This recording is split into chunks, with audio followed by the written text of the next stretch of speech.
तुम अपना दामन बिछा के मांगो, हुजूर देंगे, जरूर देंगे। काबिल मुबारकबाद है बमौका उर्स हुजूर कायदे अहले सुन्नत की बारगाह में हाजिरी लगाने वाले यकीनन तकरीर के इरादे से कोई खतीब यहाँ नहीं आता। हुजूर कायदे मिल्लत की बारगाह में खराज अकीदत पेश करने के लिए दूर दराज से सफर करके लोग आते हैं, इसलिए कि ये सारे लोग जानते हैं कि झारखंड हो, बिहार हो, उत्तर प्रदेश हो, कुर्सी खिताबत पे कोई खतीब बैठता है तो उस खतीब पे मेरे कायदे मिल्लत का एहसान पहले होता है, खतीब बाद में कुर्सी खिताबत पे बैठता है। मुदर्रिस दरसगाह में बैठकर बाद में दर्सो तदरीस देता है, पहले रईसुल कलम का उस मुदर्रिस पे एहसान होता है। तो जो हमारे मोहसिन हैं उनकी बारगाह में खराज अकीदत पेश करने के लिए हम आते हैं। अजीजम रैयान जो रामदास भट्टा का रहने वाला लड़का है, वो 5 बजे यहाँ आया है। उनके वालिद उनको खोज रहे हैं। इम्तियाज उनके वालिद का नाम है। जो भी बच्चा हो रैयान स्टेज के दाएं तरफ जानिब उनके वालिद इंतजार कर रहे हैं मिलने। हर साल मेरे साथ यही होता है, ये इत्तेफाक जब खड़ा होता हूँ या तो कोई आते रहते इस्तकबाल होता है या फिर कोई ना कोई ऐलान तो होना है। बहरहाल एक बार मोहब्बत के साथ कह लीजिए या रसूल अल्लाह, जोर से कहिए ना, अपने आका की बारगाह में खराज मोहब्बत पेश कीजिए, कहिए या रसूल अल्लाह।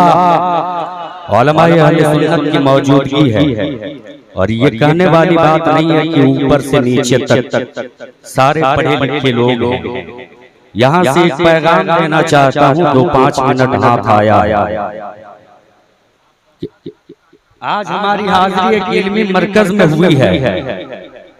यहाँ से हमें ये अहद करके जाना है कि रईसुल कलम के मिशन को हमें तकबीयत देनी है अपने वजूद से, कभी मकतब कायम करके, कभी मदरसा कायम करके। मोहल्ले में अगर पहले से मकतब है तो उसको मजबूत कीजिए अपने वजूद से। आबादी में अगर पहले से मदरसा वजूद में है तो जितनी मेहनतें करने पड़े करो, उस मदरसे को सेंचो। ये हौसला कायदे अहले सुन्नत ने हमें दिया है, ये हिम्मत कायदे अहले सुन्नत ने हमें दिया है।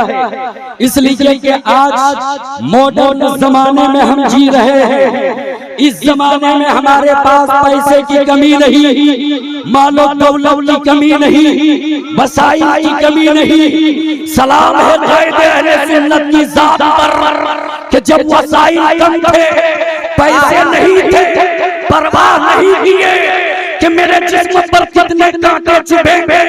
खुदा की कसम रसूलुल्लाह की तालीम की तरबियत के लिए पैदल चलना पड़ा है तो मेरे कायद चले, कभी सफर करना पड़ा है दूर दराज का तो मेरे कायद ने सफर किया है। और वो भी माल देकर नहीं, दौलत देकर नहीं, इसलिए कि कायदे अहले सुन्नत के सीने में सुन्नियत का दर्द था।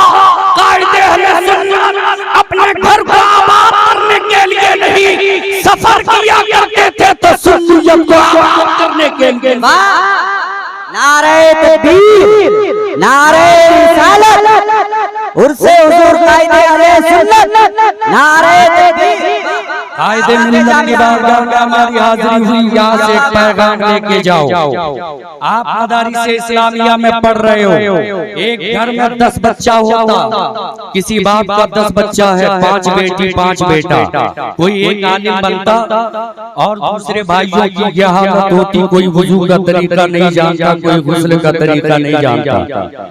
अगर ये हमारी हालत रही तो रईसुल कलम का जो मिशन था, कहीं ना कहीं वो मिशन हम छोड़ रहे हैं।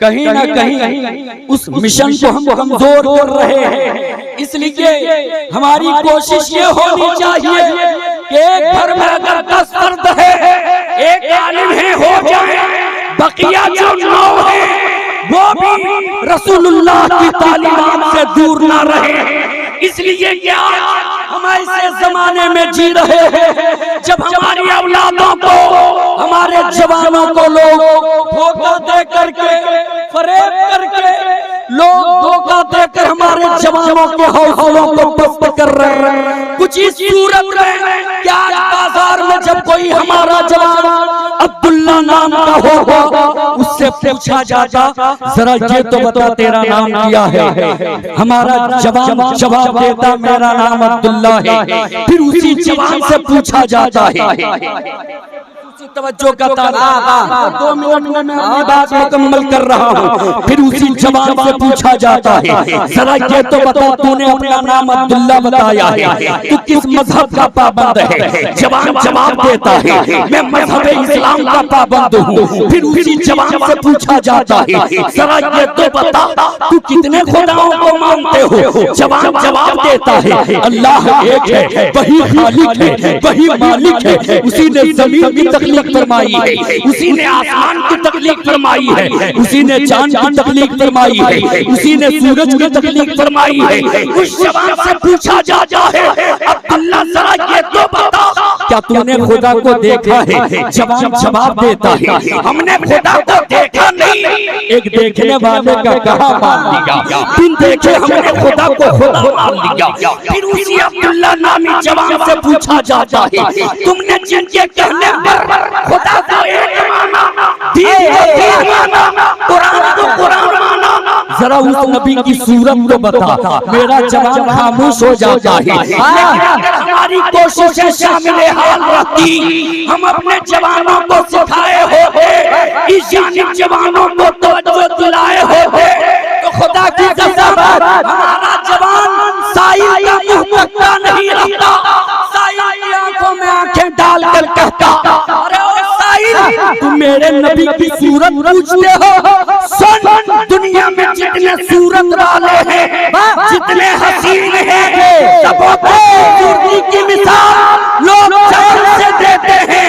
हम उस नबी का कलमा पढ़ते हैं जिनको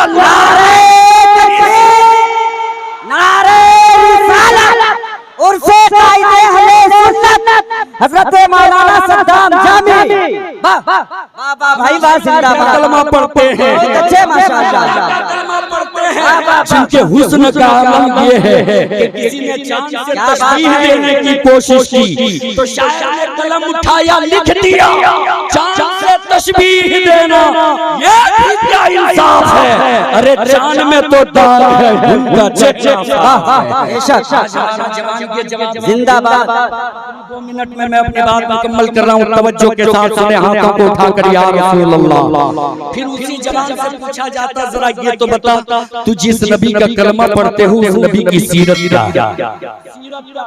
जवान फिर खामोश हो जाता। लेकिन मकातिब इस्लामिया में हाजिरी लगाए होते हमारे जवान, मदारिस इस्लामिया में हाजिरी लगाए होते, हमारी कोशिश रहती तो खुदा की कसम हमारा जवान खामोश नहीं होता, आंखों में आंखें डालकर कहता तुम मेरे नबी की सीरत पूछते हो? सुन, कायनात में जितने बड़े बड़े बादशाहों की तारीख पढ़नी पढ़ लो। जब जब किसी बादशाह ने किसी मुल्क को फतह किया है, किसी आबादी को फतह किया है, किसी शहर पर कब्जा जमाया है, तारीख यही बताती है कि शहरों को फतह कर लेने के बाद उस शहर के बासिंदों को या तो असीर बना लिया है या तो गुलाम बना लिया है। यानी तारीख यही बताती है कि जब कोई ताकतवर किसी शहर को फतह करता है तो फतह कर लेने के बाद शहर को बर्बाद कर देता, उलट पुलट कर रख देता। लेकिन हम उस नबी का कलमा पढ़ने वाले हैं कि जब मेरे नबी ने शहर को फतह किया तो शहरों को बर्बाद नहीं, मेरे नबी ने बर्बाद शहरों को बात है, जिंदाबाद। इसलिए मेरे मिल्लत के नौजवानों, इल्म का अंजुमन सजाने की जरूरत है। इल्म घर तक पहुँचे, तालीमात इस्लाम से अपने बच्चों को आप रोशनास करें, अपने भाइयों को आप सिखाएं कि फराइज़ क्या है, उसूल और ज़वाबित क्या है। जब आप सिखाएंगे, खुदा की कसम आपका घर का कोई मर्द टोपी दाढ़ी में टोपी पहन के बाहर निकले ना निकले, उनके आदत और खसलात को देखकर लोग यही कहेंगे, इनके चलने के अंदाज से पता चलता है, इनके बोलने के अंदाज से पता चलता है, ये कोई आम नहीं, ये तो मोहम्मद अरबी का गुलाम लगता है। और जब ये गुलाम होते इतने अच्छे हैं, तो खुद मोहम्मद अरबी कितने अच्छे।